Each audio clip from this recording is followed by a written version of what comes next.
The views and opinions expressed in the following program are those of the hosts and guests, and not necessarily those of the staff or management of Worldwide Digital Broadcasting Corporation.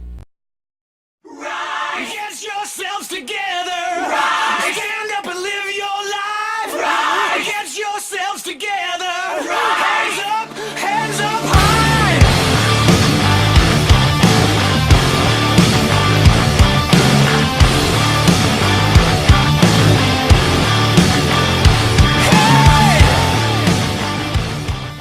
I was just like, fuck the world.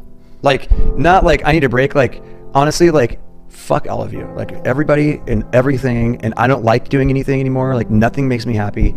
I don't like anyone. I even told one of my therapists at one point, I said, I just don't want to feel anything. None of us are immune from, you know, just shit happening to you, you know, and not to you, but just kind of making poor choices or being human. There's always that element. And for me, life got really weird and really hard all at one time. There was a few times over the last couple of years where I was just like kind of like ready to throw in the towel and just kind of give up on everything.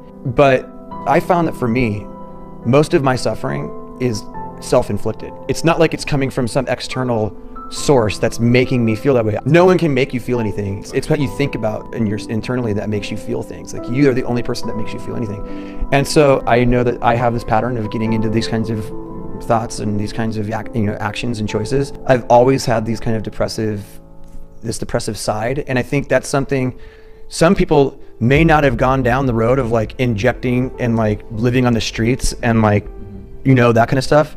And so they think like, oh, my story's not that bad. Right. It's like, dude, no, man. Like, if you're here, it's as bad as if you're here, it's that bad. There's nothing special about that guy who's been living on the streets and the person who's just like binge drinker 3 times a month. Your life's fucked up, and you realize that there's something you got to do about it, and it's just as hard on either end. But each one is just as relevant as the next. And you don't have to know somebody to have an intimate experience with them, and it also you don't have to like know someone to feel safe enough to talk to them. Any group of people can get together and just be like, hey, we're gonna get real in here, like let's get real, and just be vulnerable, say whatever's going on, and like be accepted, walk out of the room and feel great.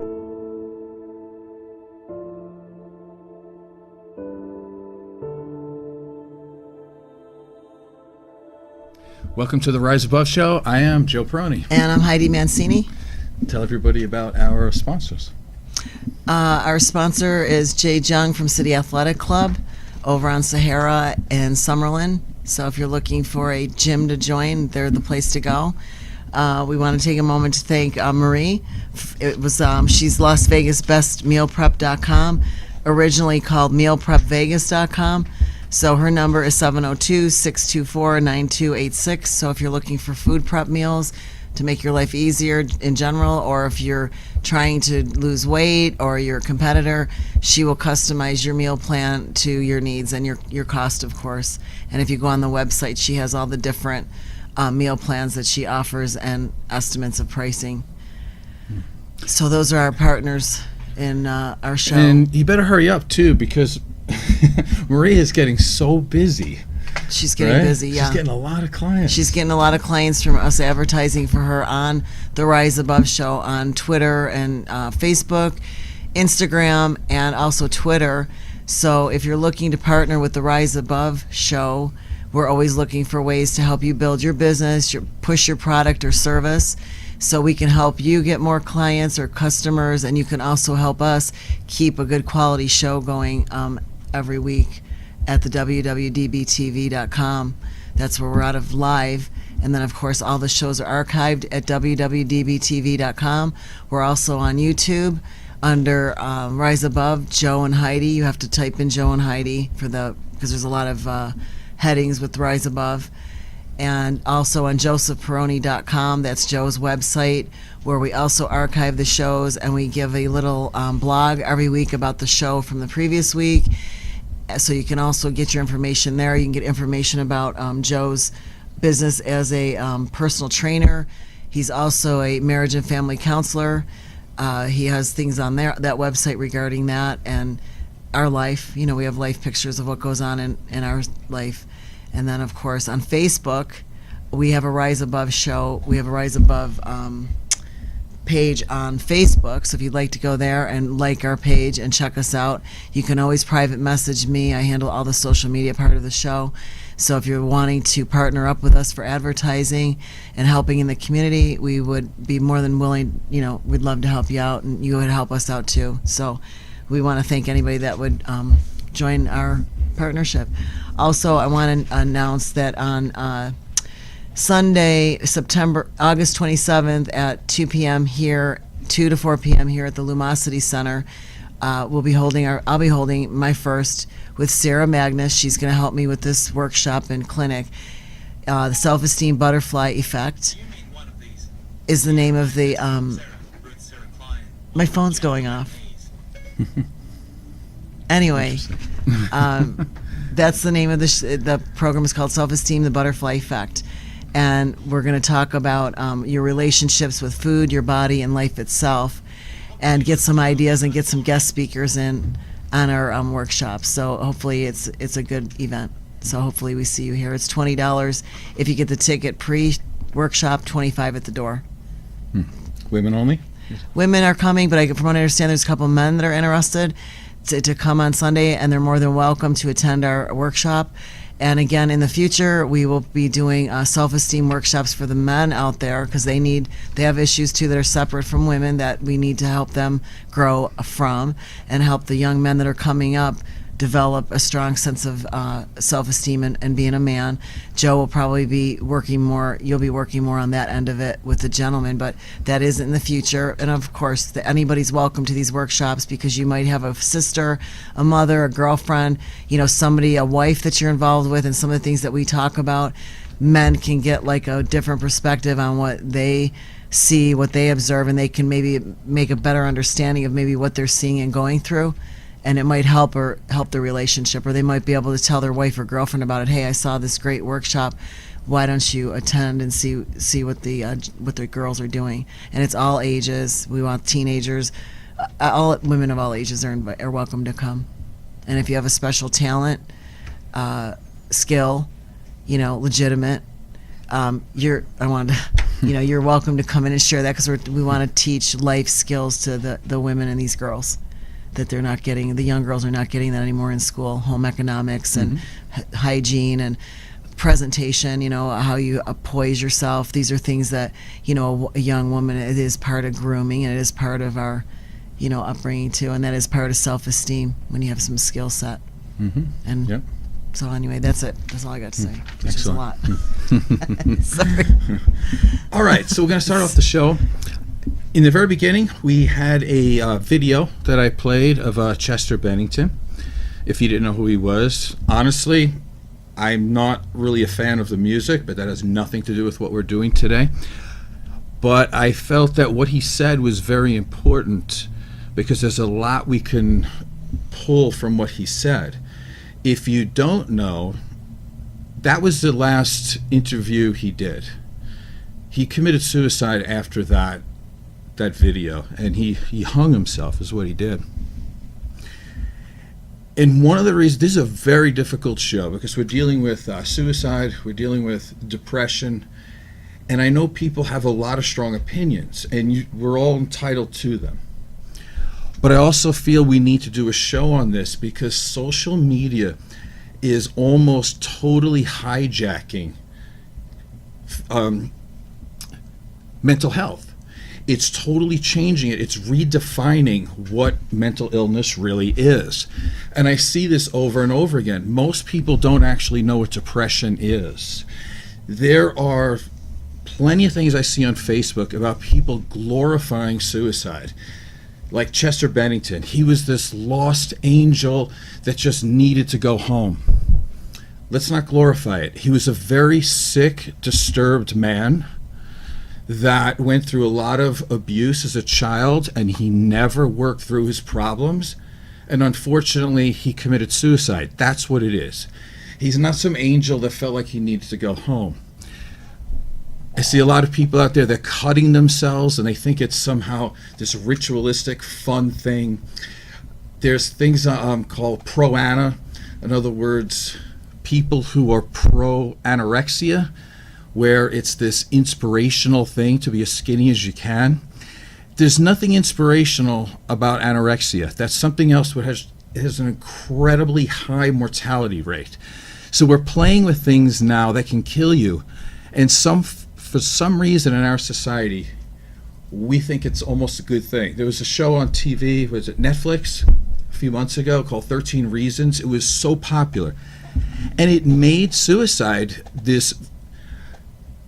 a viable alternative to teenagers who wanted to get attention.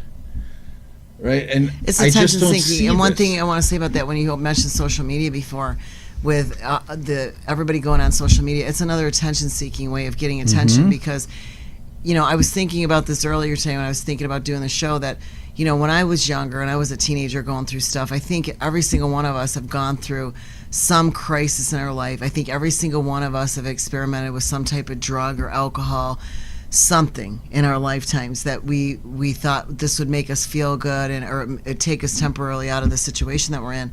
But back then, we didn't have social media that we could go on there and we could seek out and act out our days and our moods. And I don't feel good today, and I don't look good today, and I think I'm going to cut myself today. A lot of things that we did, if you were doing anything, you were doing it in private, and a lot of times you worked through these situations in private. We read a little bit. There wasn't Google then, so you would read a little bit, and I personally feel that with everything getting so sophisticated today that it's a way of, you can Google what the symptoms of depression are, and you can go to a doctor now and say, I have all these symptoms, and the doctor goes, fine, here's some Zoloft, see you in 2 months. The thing with the social media and acting things out, and I saw his interview, and I have nothing to say about it other than I think he's a pathetic human being to go on and on and on and on about all his shit. The other thing is he's talking to a counselor, which another thing that we didn't have years ago was if you went to a counselor, it was a shameful thing. You didn't tell everybody, I have to go to a counselor, because if you did, you were considered sick in the head. You're mentally unstable. Well, the reality is that if you're going to a counselor, you are mentally unstable, but back then there was a stigma attached to it. And I also think that with more and more people going to counseling and they're getting more of the language, and they almost keep talking about it and like you say, idealizing it, and it's a perpetual loop of this is what I'm going through. And I've been to counseling, and I love sitting with a counselor. I think they can help you they don't give you answers if they're good when they don't tell you what to do. They kind of make you sort through that yourself. But I also know that they ask the same questions over and over again. It's like a repeat whenever you go in there. And it's like, why are we going over this over and over and over and over again? At some point, you have to move forward. And it's the same thing with these people with their social media rants and everything else. Okay, if it's really that bad, then, go get the help that you need. But the whole world doesn't need to know what's going on. And the thing with these celebrities is, we hear about it because we know them. But honestly, right now, while we're speaking, somebody's cutting themselves or hanging themselves that is not a celebrity, that obviously has mental health issues, and we don't hear about it. So the media, once again, they are the ones that, we glorify it. The guy's got like 50 videos on YouTube before he died, during he died, his songs, you listen to his lyrics. People on the media are the ones that are glorifying the suicide, because honestly, this is going to sound pretty naive on my part. I know who Lincoln Park is. I didn't know who he was. And when people were talking about this guy that killed himself, I didn't really care, and I didn't even give it another. I was like, we have another casualty, and whatever. That would probably sound to some people like I'm unempathetic and I'm not caring, but I think that I am. I'm very caring. Anybody that knows me would say that I am, but I also get there's a lot of enabling and a lot of crutches and a lot of people not really doing a lot, from the medical all the way down to the actual person that has the mental issues that they have, because they have to do the work. And that's the reality of mental illness and these things. You can sit in front of a counselor all day long, and you can sit in front of your spouse, or I can talk to you all day about a feeling that I have. The reality is until you change the feeling and you go, okay, right now I'm not feeling very well because I'm not making the money I want to make. Okay, let's set a plan in action. How can I make more money? I know maybe I can work more hours, or maybe I can start, getting the clientele I already have as clients and build off of them. Use the clients I already have to open up my network. If I'm working a dead-end job where I'm only making a minimum wage, instead of boo-hooing about, I can't feed my kids, I can't do this, I can't do that, put yourself through college. Do something to help better yourself. At least if you do something and it doesn't end up well in the end, at least you put effort forward. Right. Listen, I agree with a lot of what you say, but I'm a little bit different than you, though. I would take it from the standpoint of, let's say I don't know how to fix my car, so I look for help. And if society is making it to where there's so many myths about it that I just don't know really where to go for really true help. I don't know.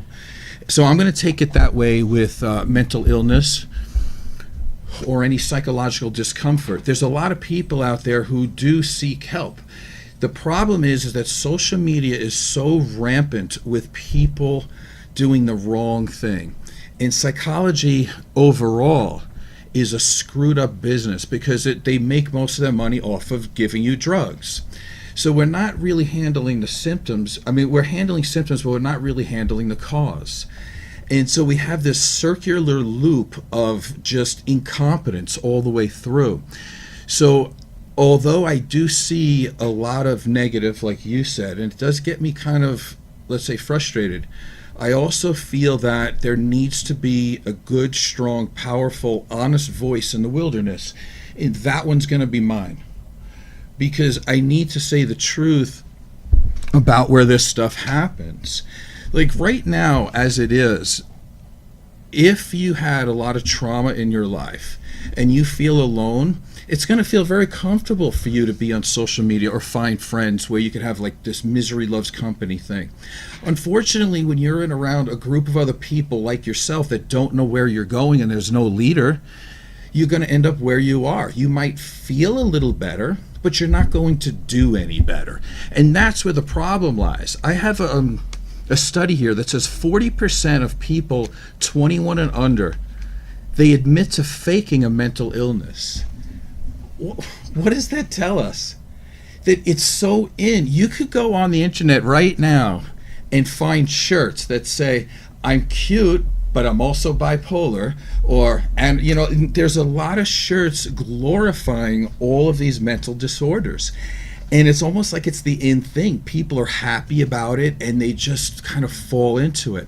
This Chester Bennington, I'm not going to make light of it in any way, shape, or form. He's a human being, just like me.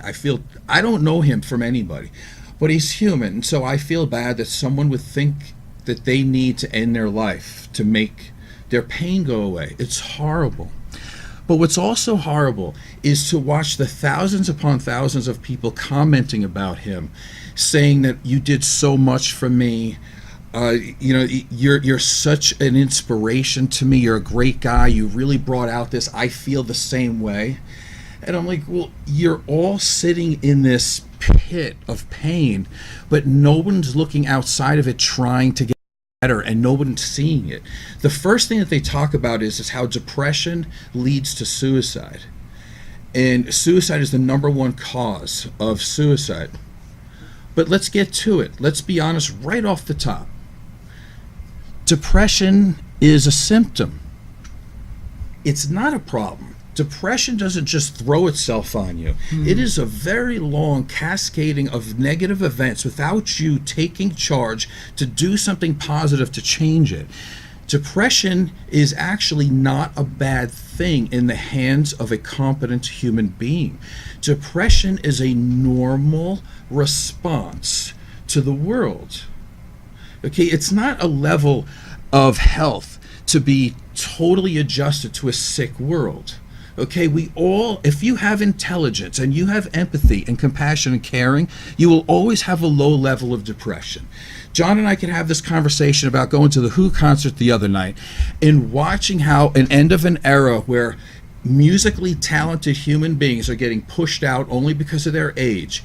And it's, as much as it was exhilarating and one of the best nights of my life to hang out with some good friends and watch a concert, at the end when I was driving home I realized it is true.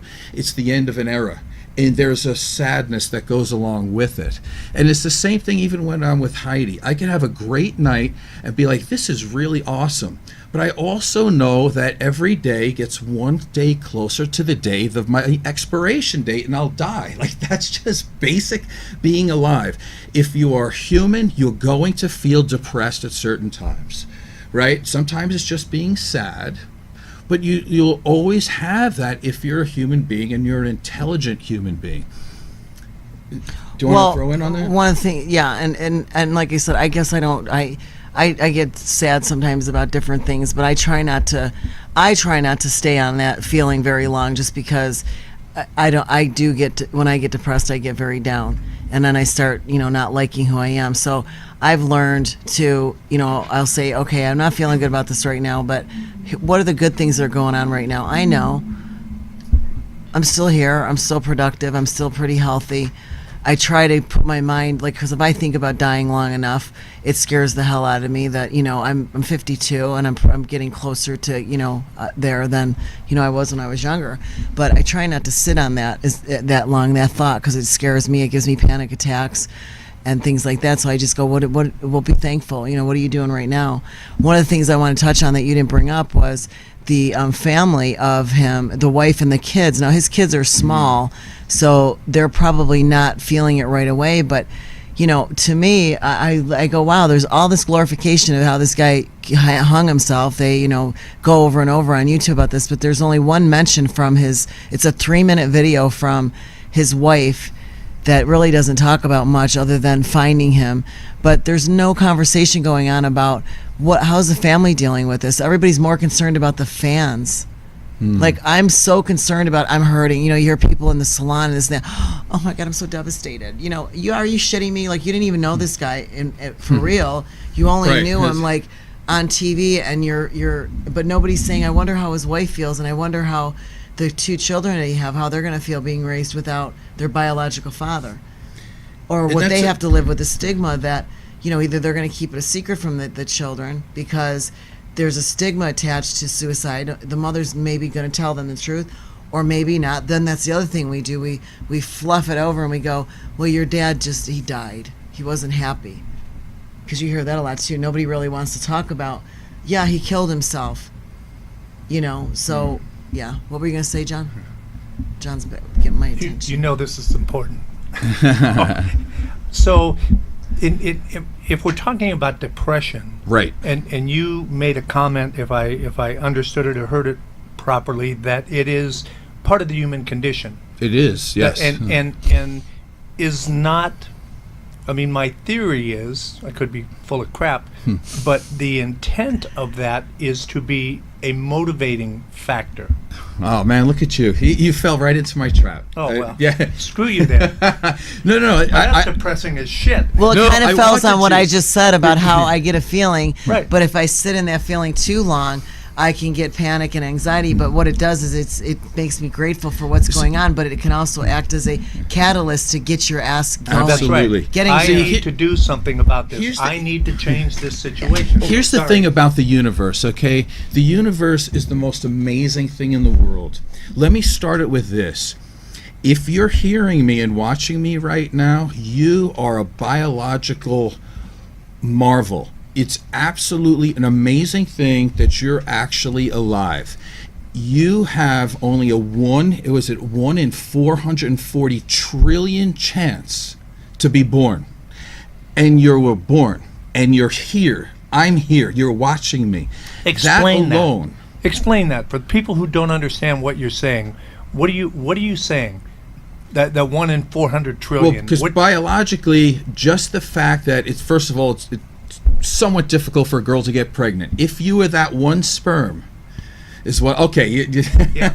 So just because of that, just by the fact that you're born, if you're in that weird position right now and you're in a dark place, because listen, I know about dark places. Heidi knows.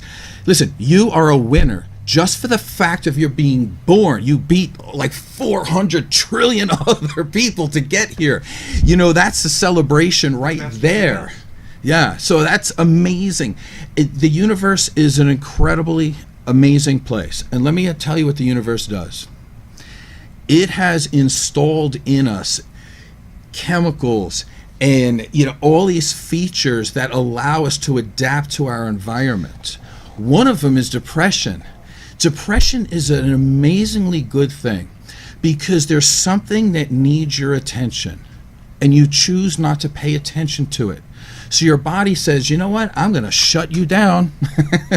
You will start to lose this good feeling about doing other things in your life because you need to pay attention to this thing. That's initially what we call anxiety, right? Like if it's April, when is taxes? April 15th? If it's April 1st and I haven't paid my taxes yet, I have some anxiety. It's April 5th, my anxiety comes up more. April 15th, I haven't paid, my anxiety is through the roof. And whose fault is it? Mine, because if I didn't pay my taxes. It's not time to go to the doctor to get a pill to make the anxiety go away. It's my time to go to the bank and pay the IRS. That's my job. You understand what I'm saying? If you're a doctor and you know someone has a broken ankle and you don't fix the broken ankle, but you give them medication so they don't feel the broken ankle, that's malpractice. It's the same thing here. You're doing malpractice on yourself because you're not following what your body is trying to tell you. If you have anxiety, it's that alarm going, take care of business. Take care of business. If you refuse, and it's like April 20th now you're in trouble, and then you go, I still don't have the money and I didn't pay the IRS and now I have to pay penalties, depression can set in. And then you go, I have a depression problem. No, you don't. You have a lack of doing your responsibilities problem that you should handle in the first place. But the only way to handle it is to not hang around a bunch of other tax cheats. Your job is to pay your taxes, if you understand what I'm saying. Well, and here's the other thing, too, I want to touch on. Not to interrupt you, the depression part, when you said it, I was just thinking about that. When you're sad, like when somebody dies, the other part is I don't want to minimize that. And the feeling of sadness is different than depression. Right. So people use that, too. They'll say, well, somebody died, so I'm depressed. You're sad. And that's a normal feeling for when somebody passes away, dies. You're sad. Now, the depressed state comes when you continue to, that's, you know what I'm saying? You don't move on with your life. You basically continue to use the death or the event as a means to, I'm depressed. I'm never going to get over this. That's a choice. Right, it is a choice. See, depression, again, it's a tool that the body uses to slow you down, to make you handle the things that you need to handle. Unfortunately, sometimes you might not know. And we can go into this a little bit later, but most of this stems, again, from childhood trauma, too, that there might be underlying anxiety and underlying depression that you don't know about until it comes back around again. And that's true. But these things need to be handled. Some people today, because it's so easy now, because you can get on Facebook and everything else, and everybody's like, ooh, I have a mental disorder too, this is great. Now you have a whole boatload of friends that go with you, and now your depression is a way to invent a new identity. And let me tell you something else. When you are young and we go through a childhood trauma, most of us have, but depending on the level, there's two ways we can split, right? We have narcissistic wounding. When we get narcissistically wounded, if we become a flat out, let's say, narcissist, right? The covert narcissist, which, well, let me talk about the overt narcissist because it's easy. We see him on TV every day, right? Somebody like Donald Trump, right? He's a narcissist. This isn't political, okay? Because if you're going to tell me he's not because of your political thing, then you're blind and deaf too. But here's the thing. A narcissist wants the attention. They have a fractured sense of self. They don't like themselves inside. So they develop a false self. When they develop this false self, they try to get attention. And it may or may not work. Here's how it can work. If you're Donald Trump and you have millions of dollars and you have a lot of business successes and now you're president, trust me, when you say I'm great, there's thousands upon thousands of people that would be willing to admit that you're great. So it's cool. Like, it works for him. And it definitely is a way that he has gotten over his fractured sense of self. But what if you don't have a lot of money? What if you're not good looking? What if you're not talented? How do you try to tell people you're great? It doesn't work. So you tell people you suck. That's what you do. So you walk around every day going, my parents suck, I'm bad at school, I don't have any job opportunities, I'm horrible, let me do a bunch of drugs. So when somebody says, hey, so how you doing these days? You're like, I have a drug problem, don't expect too much from me. Listen, this is narcissism also, okay? But it's covert narcissism, it's reverse narcissism, it's underneath. It's like they're trying to get attention too, but it's the only way they know how. If you have no tools, if you don't have any like positive qualities that people are attracted to, what you do is you bring people in on a negative fashion. When I look at guys like Chester Bennington, now he had talent, don't get me wrong, but when I hear him talk, all I do is hear a narcissist. It's just over and over and over again. And when I hear him talk, he is spouting words. It's a saccharine smile that he puts on now and then. It's fake. It's kind of like what Heidi says about a lot of life coaches. Just smile your day away, but really underneath is all this stuff. This is what happens when you fake it and you don't actually talk about what's really going on inside you.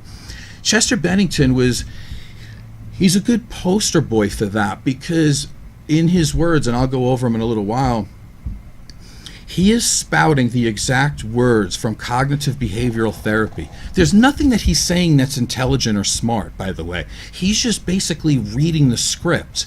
So if you don't know that and you're 15 years old hearing that, you think, wow, he's freaking amazing. And I'll tell you, he's just reading page 1 of a CBT book. So that's the truth of it.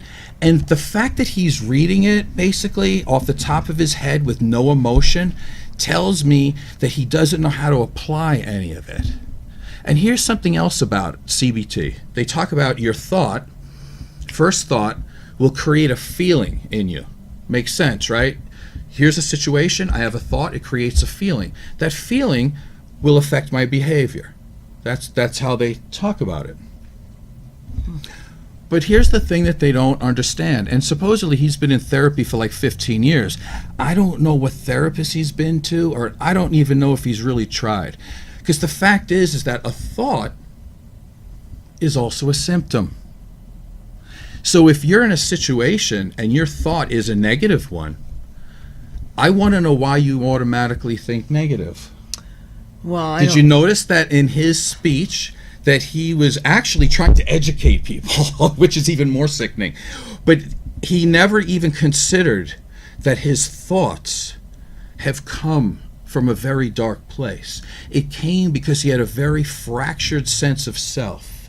The number one cause for this really is childhood trauma.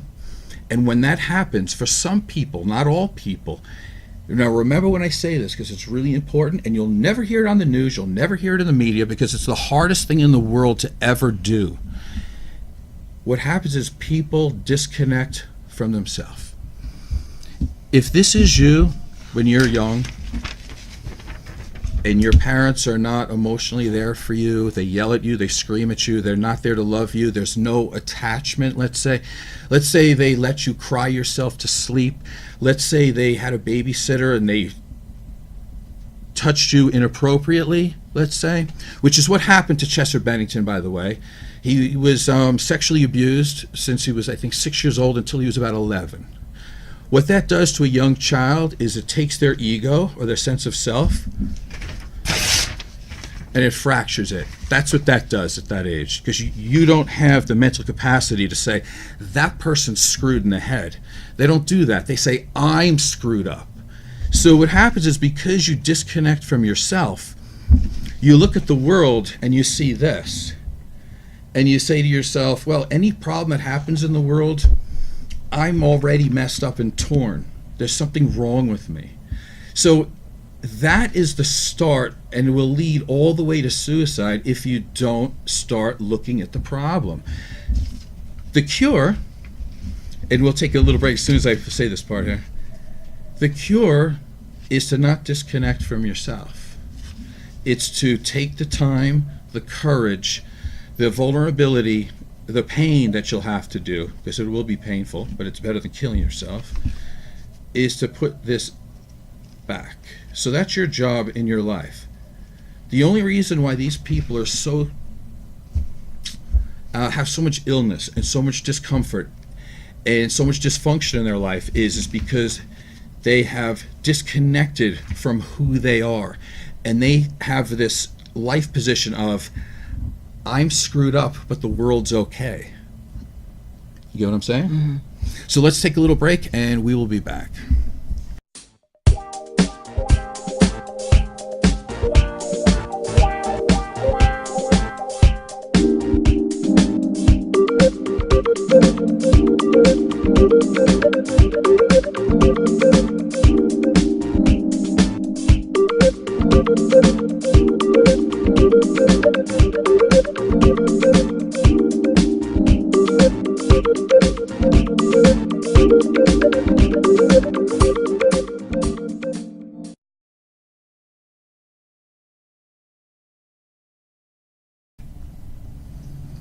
Welcome back to the Rise Above Show. I'm Joe Prony. I'm Heidi Mancini. All right, we're taking on a very difficult subject today.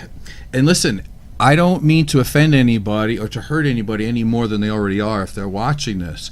But listen, there needs to be somebody that tells you the truth about things. And it's okay if you're going through some trouble that you need to talk to somebody, but you have to also talk in terms of eventually a solution-focused way. Stop sitting there and ruminating about the problem, because that rewires your brain for negativity. You know, one of the questions that keeps coming up all the time is someone will always throw this in. They'll go, oh, but isn't it a chemical imbalance?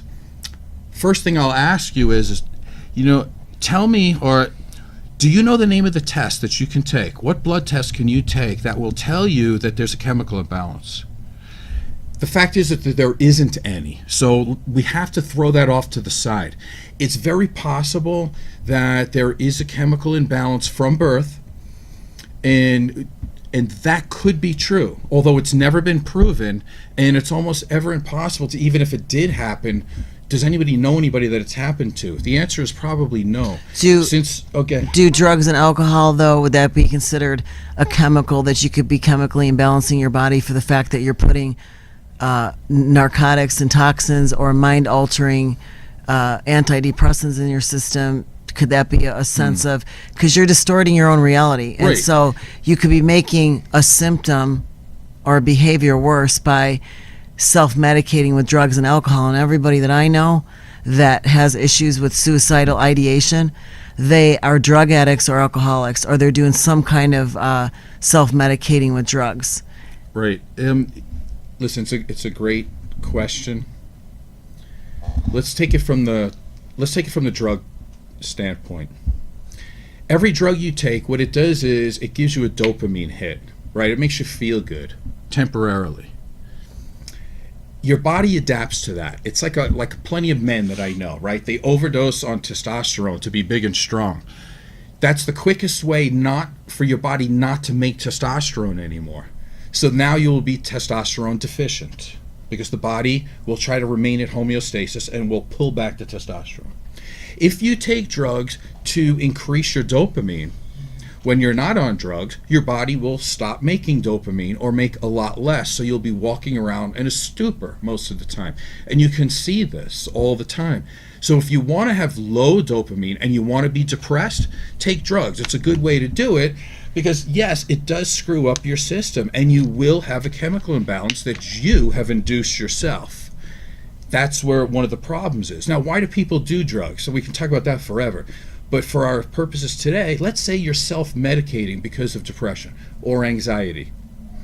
What happens is, through a lack of connection when you're younger, through trauma, through fear, things will change. Your chemicals will be changed. If you live in a world of depression, if you live in a world of anger, if you live in a world that you tell yourself that you can't do any better, that you tell yourself that you're helpless, that you're hopeless, that the world sucks and the world's against you, guess what? You're going to have a chemical imbalance. That's the way it is. Also, if we were to look at your brain, they would say, oh my God, this person's brain is different.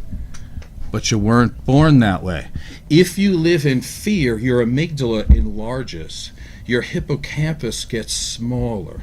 So it's hard for you to retain new material. It's hard for you to bring in new good memories. When the amygdala is keep getting dinged all the time, like there's an alarm system, what happens is that your prefrontal cortex, your reasoning part of your brain, will stop functioning as well as it should. So all of these things cascade down the road to a point where you're sitting there with this learned helplessness or this victim mentality and saying, oh, it's my chemicals.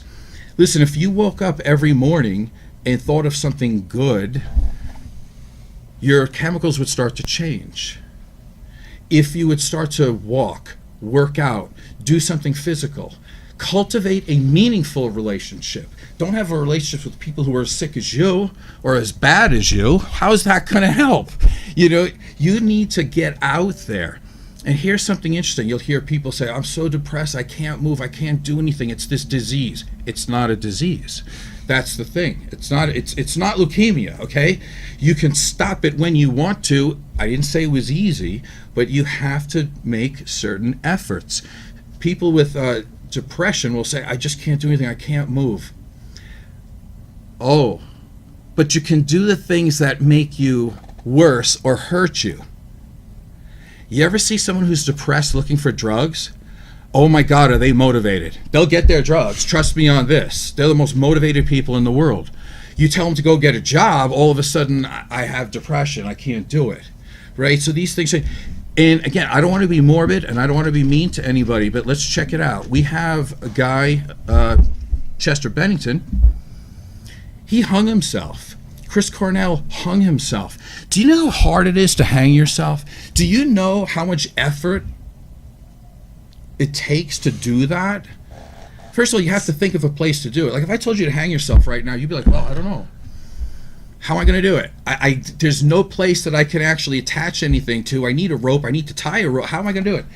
You know, you have to figure this out. You're going to go to Lowe's. You're going to have to go through a lot of steps in order to do it. And then you're going to have to come up with the part. And I'm actually going to praise you for this a lot because you had some guts to do it. Heidi got into an argument with somebody about this because she said that a lot of suicide comes down to narcissism.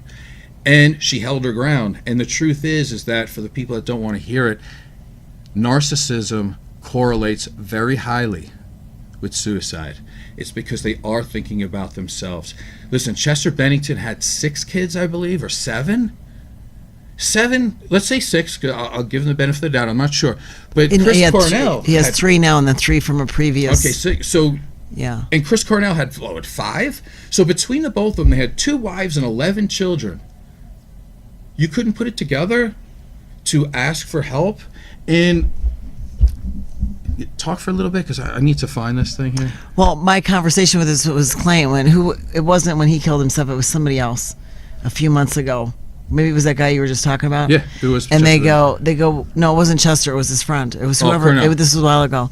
And she goes, "Let's ask Heidi because she knows." And I said, "They go. What do you think about people that kill themselves? Do you think it's an act of courage or is it an act of selfishness?" And I said, "You don't want to hear my answer." And she goes, "Yes, we do because we value your opinion." I go, "He's a narcissist," and they go, "Why would you say such an awful thing? All those people that feel bad." And I said, "That's exactly why I said it, because all the people that they leave behind, their husbands or wives or fans, whatever, all these people that love them, nobody's worried about. They don't think about them because if they did think about them, the first thing I would think about is, okay, I don't want to run my car into the wall." Because I'm going to leave my daughter behind. I mean, I went through a hard time with my divorce and stuff, and there was times that I was really down in the dumps because money was short and different things. But I thought, you know what? You can't do this. You have a daughter that you need to be healthy for. So at some level, if you're a narcissist, you don't think beyond that. You think about true. And the legacy that they want to leave. You'll never forget me because I'm going to kill myself. God. You know what? They just destroyed countless lives. Every one of those kids immediately has trauma that they will never get over. Right. I mean, if they work hard, they can get better, but it will never leave them. They will always have that thought that my father didn't think enough of me to stay alive. That's what it'll happen there. I know I'm talking fast because I have so much information here, and like we're on every 2 weeks. Well, and the now, other fallacy and is I've that when they say depression runs in families, now you're going to have these kids being told, oh, you better be careful because your dad killed himself, so now you're going to have a predisposition to depression. So here we go again. The reason why suicide and depression runs in families is because children are amazing learners. It's not genetic, okay? There's no genetic gene that says, I'm going to hang myself. They're amazing learners. If you teach them to tie their shoes, they will learn how to tie shoes. If you teach them that every morning you need to wake up and have orange juice and just a healthy meal, Coffee. they will grow up thinking that. If you grow up and during breakfast every morning you start off the day with a cigarette, they will think about that too. They're amazing learners. It's not in the genetics that do that. So don't even give me that excuse. It's another victim mentality excuse. When you have childhood trauma, there's so many amazingly bad things that happen to you. I've got a long list, but here's a few. You feel like you're burdensome to the people around you. You develop the sense of perfectionism because you're never good enough. You have OCD qualities. You feel like you're an imposter because to live where you did, you couldn't be who you were, or else there would be incredible punishment for you to say what you really wanted to say. It's being like a prisoner of war. Mine wasn't terrible, but it was hard for me because I valued me going to school, and yet nobody around me valued going to school. So I was saving my pennies all the time, and I was always called a miser and cheapskate and selfish. And I always brought that on as like, yeah, that's who I am, but I do want to go to school. So I could never tell people what I really wanted to do, which was I wanted to be somebody. Little things like that. If you feel like you're helpless or hopeless, those are cognitive distortions that you got from birth. If you have a situation that was terrible when you're young, again, it's the disconnecting from yourself that causes the problem. Never disconnect from yourself. I don't care what the situation is. You never have to think badly of yourself. If you were raped, if you were abused, if you were whatever the worst situation is, you're not the bad one. You can look back at that in any way you want. I'm not saying rape is good, but you don't have to say I'm a bad person. I have actually had people in front of me who have been sexually abused. I had one person tell me, well, it was just another 15 seconds out of my life. I know that sounds really callous, but you know what? Isn't that the truth when you think about it? I'm going to say something here because I told Heidi this, and it was like the first time I ever actually told anybody. But it was like a thing that could be a big deal in my life, but it wasn't. I myself was, let's just say I was touched inappropriately when I was very young. I was attacked. I was only like 8 years old. It was in a public place. And my mother was on the outside waiting for me. I didn't want to hurt my mother, so I didn't want to say anything to her. So I held that for like 42 years. I never told anybody. But this is the effect that it's had on my life. You ready? It makes me more empathetic to women who are abused. It makes me more empathetic to people who are overpowered, and when they say no, that they can be overpowered and make them to say yes. That's what it makes me. I have never disconnected from my soul, and I've never thought that I was a bad person because of it. I thought the other person was sick. And if you can do that and understand that you're not the sick one, you can walk through anything. John, how much time we have? 3 minutes. I'm going to read some of the lyrics from this Chester Bennington. And the reason why I'm doing this is to tell you about how he has not moved from point A to point B, and it ended up in suicide, and that's why I don't want to see this happen to anybody. So you need to check what's going on. You need to check from the beginning, the childhood trauma, see your thoughts about yourself, your cognitive distortions, or your just check your thoughts and beliefs about who you are and connect to yourself again. These words here. There's something inside me that pulls beneath the surface, consuming, confusing. This lack of self-control I fear is never ending.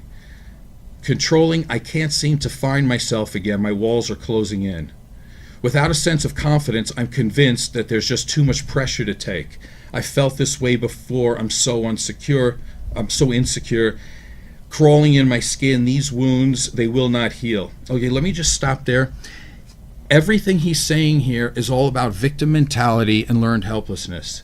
He's saying he has no control. He's saying that he has no way to stop this from happening to him. Walls are closing in. He has no confidence. There's too much pressure. He can't take it. And he basically says that he doesn't want to have any feelings, which you said in the original speech. Let me tell you something about recovery, about people who take drugs to make their pain go away, supposedly. Recovery, what does it really mean? What it really means is that piece of you that was fractured when you were young, when you were naked, needy, and totally dependent, and you needed attachment and love from a caregiver, and you were not given that. You were given something way worse than that. You were torn to shreds inside. Recovery is to take this piece that was taken from you and to have the courage to put it back. That's recovery. You're recovering your lost self. That's what you have to do. That's what real recovery is. Because you were born perfect, and somehow down the line, because your environment sucked, because we look at the world and you see it as a mirror, and if they don't treat you right, you assume that you're the one who's wrong or defective or dysfunctional, and you start to hate yourself. The day that you start to hate yourself, and again, once you disconnect from yourself, that is the day that you start the slow walk to suicide. And what I mean by that is, you may put yourself in bad places. You may do these risky activities. You're going to start to smoke. You're going to start to drink. You do drugs. You do all this in the name of, I'm just having fun and having a good time, but in fact, you don't really care about yourself. You have sex with people you don't want to have sex with, because you don't care about yourself. You don't love them. How can you? Because you don't love yourself. And these things will repeat and repeat. Then you do drugs, you hurt yourself more, and then you end up in this position where Chester Bennington and Chris Cornell are, that when they're in their 40s, they say things like this: nothing makes me happy, I don't want to feel anything. Although I do know suffering is self-inflicted, I'm the one who's making poor choices. It's what I think about that makes me feel bad. Nobody can make me feel bad but myself. Well, if you know all this, Then get it together. then how about we move forward? How about you actually, let's stop glorifying pain and mental illness and death and suicide and get to the crux of the problem. Start doing the hard work. It's easy to take another drink. It's easy to do that. It's hard to look at yourself and your childhood trauma and say, the reason why, I'll tell you, the reason why you say that you're the problem is because as a living thing, it is too difficult to believe that the people who gave us life, our caregivers, thought so little of us and they put us in harm's way. You can't understand that to believe that other people were so shoddy with our life. You can't believe that. So you put it on yourself to say you're the one at fault, but you're not at fault. So it's time to recover your life, because I want these statistics to go down. This is ridiculous, and do not glorify this at all. I think I've said enough. Anything? I think we're done. We're done. Thanks for watching. This is the Rise Above Show. I am Joe Peroni. I'm Heidi Mancini.